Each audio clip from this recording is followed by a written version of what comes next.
혹시 개족보나 콩가루라고 조롱을 당하는 이야기를 들어보신 적이 있으신가요? 왜 우리가 흔히 꼬일 대로 꼬이거나 막장일 대로 막장인 집안을 보면 꼭 손가락질하면서 개족보라고 하거나 콩가루 집안이라고 하잖아요. 제가 이렇게 글을 시작하는 이유가 있어요. 왜냐하면 저희 집이 그런 막장 중에 개 막장인 집이 될 뻔했기 때문입니다. 이제 제게는 남은 가족이 단 한 명도 없습니다. 가족들이 병으로 돌아가시거나 불의의 사고로 돌아가시거나 그런 경우가 아닙니다. 저는 제가 몇 년 전에 정말 커다란 상처를 받은 적이 있습니다. 그래서 저도 저희 가족과의 연을 끊고 연고도 없는 곳으로 이사를 왔어요. 지금도 자다가 벌떡벌떡 일어나곤 한답니다. 억울해서요. 죄책감과 죄악감, 그리고 억울함까지 밀려들어 나쁜 생각을 하기도 했어요. 그럴 때마다 스스로에게 이러면 안 된다고 얼마나 다잡았는지 아무도 모를 거예요. 그렇게 억누르고 삭히면서 살아오니 이제 어느 정도 감정이 갈무리가 되고 있는데 요즘 새로운 고민이 하나 생겼습니다. 그 이야기를 하고 싶어서 이렇게 불렀어요. 이렇게 얘기를 하면 대체 무슨 일이 있었기에 온 가족과의 연을 끊나 싶으시죠? 지금부터 그 이야기를 한번 시작해 보도록 하겠습니다. 누군가에게는 지긋지긋하고 그럴지라도 끝까지 들어주셨으면 좋겠습니다. 저는 작년 1년이 넘는 시간 동안 만나고 있었던 남자친구가 있었고, 당시 제 나이는 30 초반으로 딱 결혼을 하기 적절한 나이였습니다. 지금은 헤어졌지만 편의상 남자친구라고 명하도록 하겠습니다. 제 남자친구는 키도 180cm가 훌쩍 넘는 아주 훤칠한 키를 가지고 있어요. 그리고 대학 시절 내내 인기 투표라는 족족 그 사람이 걸리곤 했었어요. 당연한 결과라면 결과였죠. 키도 컸고 얼굴도 무척이나 잘생겼었거든요. 게다가 성격까지 자상하고 성품 또한 다정했기 때문에 여러 여자아이들의 가슴속 첫사랑의 대상이 되곤 하였습니다. 저와는 대학교에 재학 중이던 시절에 만난 지인 사이였어요. 그냥 그렇게 친한 것도 아니지만 그렇다고 아예 얼굴까지 모르는 그런 사이는 아니었던 것이죠. 그냥 그 사람과 저 사이에 몇몇 공통된 지인들이 꽤 많아서 자연스럽게 알게 된 수준이었어요. 대학 시절에는 대면대면했고 오며 가며 인사 정도만 하는 사이였어요. 그러던 사이 저는 졸업을 하고 취업을 하게 되었죠. 아무 생각도 없었다고 봐야겠네요. 그런데 아니 웬걸. 대학을 졸업하고 취업에 성공했고 거기서 그치지 않고 이직을 하려고 노력했고 결국 원하는 회사에 들어가게 되었습니다. 그리고 그곳에서 그 사람을 다시 만났죠. 솔직히 익숙하지 않은 공간에서 예기치 않은 만남만큼 제일 재미가 있고 반가운 것이 어디 있겠어요? 저는 별로 친하지도 않았는데 그곳에서 만나니까 어찌나 반갑던지 한참 서로 놀래고 반가워하고 그랬어요. 남자친구와 저는 그렇게 알고만 있던 사이에서 서서히 친한 사이로 변할 수 있게 되었고 남자친구는 제게 고백을 해왔고 우리는 곧 연인이 되었습니다. 하지만 저도 남자친구도 사내 연애였기 때문에 엄청 조심스럽게 만났어요. 누군가 알게 될까봐 무섭기도 하고 두렵기도 해서 이게 또 구설수란 것이 만만치 않으니까요. 그렇게 저는 남자친구와 1년 이상의 시간 동안 서로를 사랑하며 보듬어주면서 그렇게 지냈어요. 그리고 사실 아무리 남녀평등이라고 여러 사람들이 얘기를 하곤 하지만 그래도 아직 현대사회는 여자가 그런 소문에 휩싸이는 게 좀 더 좋지 않았다던 상황이었어요. 그래서 저는 특히 조심해서 만났습니다. 하지만 제가 조심해서 남자친구를 만난다면 남자친구는 저를 뭐랄까 은밀하게 만나는 기분이었어요. 뭔가 일부러 더 몰래 절 만나는 기분이었습니다. 마치 연애한다는 사실 자체를 퍼뜨리고 싶어 하지 않는 듯하다는 느낌을 폴폴 풍기는 것이 아니겠어요? 그래서 제겐 불안감이 찾아왔던 것 같아요.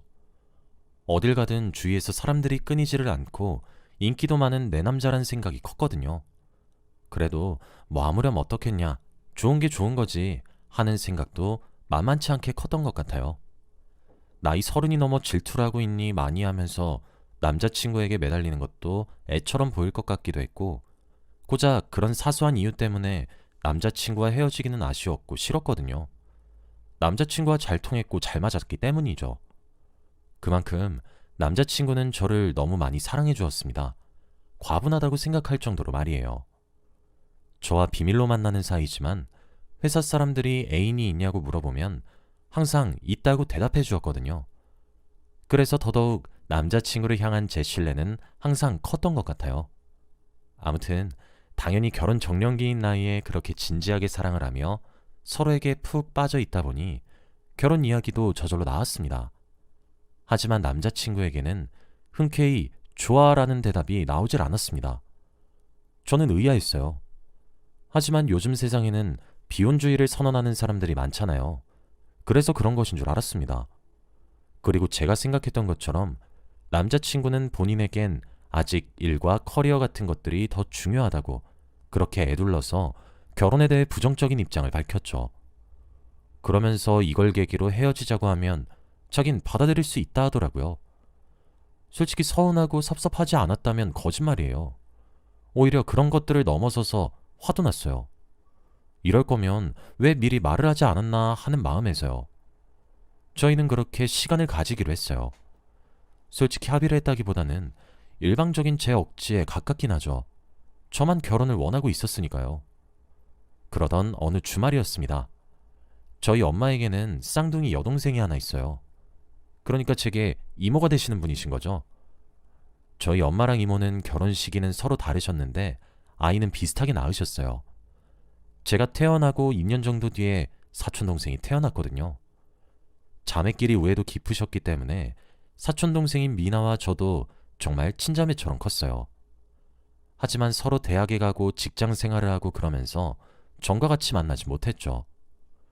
이모네와 저희가 사는 동네는 가까운 지역이었지만 사촌동생이 다른 지역에서 일을 해서 멀어졌거든요. 저는 소파에 앉아서 TV를 보고 있었는데 엄마가 제 곁으로 스르르 걸어왔어요. 그러면서 제게 말을 거셨죠. 예, 미나가 이번에 결혼을 한대. 어휴, 형님은 좋으시겠다. 우리 딸은 언제쯤 하려나? 하셨죠. 그러면서 제 앞에 휴대폰까지 함께 들고 와서는 제잘제잘 떠들기 시작하셨어요. 사촌동생이 고른 웨딩드레스도 어찌나 우아한지 모르겠다는 둥, 하루빨리 구경 가고 싶다는 둥, 잔소리를 빙자한 수다를 제 앞에서 떠는데 조금 부럽더라고요. 제가 힐끗힐끗거리자 엄마가 사진 같은 것들을 제게 보여주셨는데 전 충격에 빠질 수밖에 없었어요. 사진 속에는 제 친동생과도 같은 미나가 활짝 웃고 있었고 그 옆엔 예비신랑이 서 있었어요. 그리고 그 사람은 제가 아주 잘 알고 있는 사람이었습니다. 바로 제 남자친구였어요. 저는 엄마 손에서 휴대폰을 빼앗아 허겁지겁 이모가 보낸 사진들을 훑어봤습니다. 진짜 일로 보나 절로 보나 거꾸로 뒤집고 어디 매달아서 봐도 사촌동생 옆에 서 있는 예비신랑은 제 남자친구가 확실해지기만 할 뿐이었죠. 저는 시간이 멈춘 것만 같았습니다. 한 번에 이 상황을 받아들일 수 없었어요. 제가 아무런 말도 못하고 그저 사진만 멍하니 바라보고 있으니 엄마는 제가 부러워하는 줄 아셨는지 남자친구한테 결혼 이야기도 좀 띄우고 그래 라고 하시더라고요. 저는 남자친구를 먼저 만나야 하는 것인지 미나를 먼저 만나야 하는 것인지 당초에 가늠할 수 없었어요. 일단 같은 지역과 회사를 다니고 있는 남자친구를 만나는 것이 더 쉬울 것 같아서 전화를 걸었어요. 받질 않더군요. 그래서 메시지를 보냈죠. 잠시 만나자고 말이에요. 저는 이모가 엄마에게 보내준 사진들 중에서 제일 선명하게 찍힌 사진들만을 따로 모아 받아왔습니다. 그리고 그날 저녁 남자친구와 약속 장소에서 만났어요. 평소와 다름없이 친절하고 남자친구는 무슨 일이 있는 거냐는 등 이야기를 먼저 하기 시작했어요. 제가 늘 들었던 자상한 분위기에 부드럽고 낮은 목소리로 말이에요. 저는 한참을 가만히 미동도 없이 듣고만 앉아 있었습니다. 제 분위기가 심상치 않았던 것인지 남자친구도 자세를 고쳐 앉더군요. 전 남자친구의 얼굴을 빤히 바라만 보다가 아무런 말도 없이 제 휴대폰을 열었고 엄마 휴대폰에서 받은 사진을 한 장 화면에 띄어 테이블 위에 조용히 내려놨습니다. 처음엔 갸웃거리며 무엇이길래 뜸을 들이냐며 재촉하던 남자친구의 표정은 삽시간에 하얗게 질렸다 파랗게 질렸다를 반복하며 창백해져 가더군요. 저는 설명을 요구했습니다. 남자친구는 제게 어떠한 설명도 하지 않았고 그저 미안하다고만 하더군요. 이런 사람을 그동안 믿고 따랐다니 진정으로 제 눈이 고장난 건가 싶었습니다. 전 불같이 화가 날 줄 알았고 그래서 집안 꼴을 개꼴처럼 해놓지 않을까 기대를 했었는데 차분해지더군요. 남자친구는 제게 무릎을 털썩 꿇고 빌었어요. 미안하다고. 자신의 죄를 용서하지 말라면서요. 그리고 제발 미나에게 사실을 이야기하지 말아달라고 하며 흐느끼며 죄를 구하더군요. 제게는 눈물 한 자락 보인 적 없었는데 진짜 기가 막힐 노릇이었습니다. 저는 물었습니다. 1년에 가까운 시간을 나와 만나면서 연애를 했던 것은 뭐였느냐고. 나한테 대체 왜 그런 것이냐고 말이에요. 그랬더니 사촌동생은 타지에 있어서 장거리로 연애를 했기 때문에 외로워서 만난 거였다고.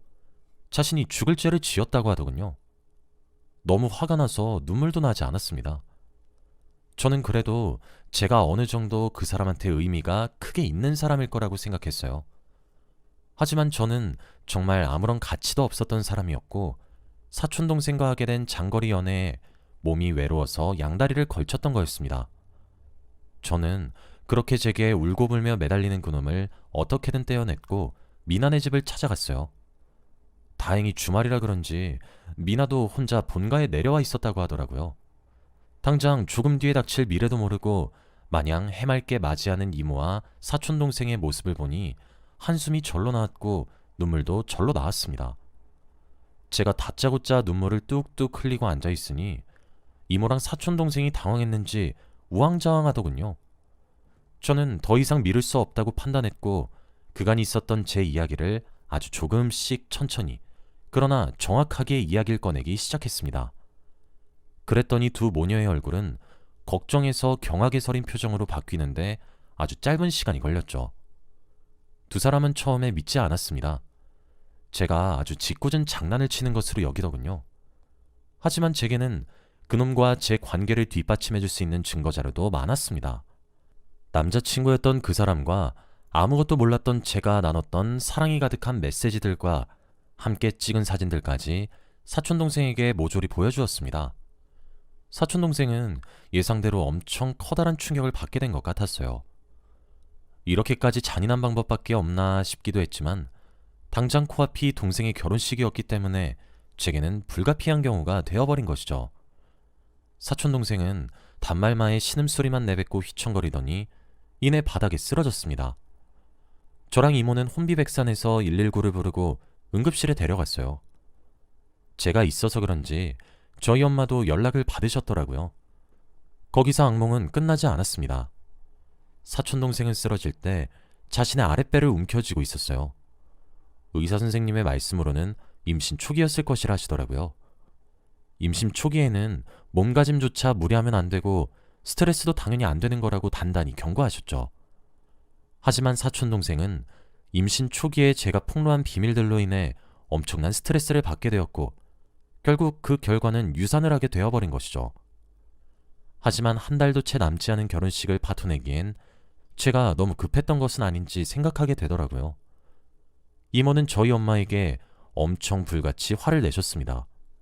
왜 딸 간수를 제대로 하지 못해서 이사단을 내는 것이냐고, 개족보를 만들어도 적당히 해야 하는 것 아니냐고, 지금 얘 하는 짓거리가 콩가루 집안 만드는 거랑 뭐가 다르냐고 하시면서 제게 화살을 돌리셨죠.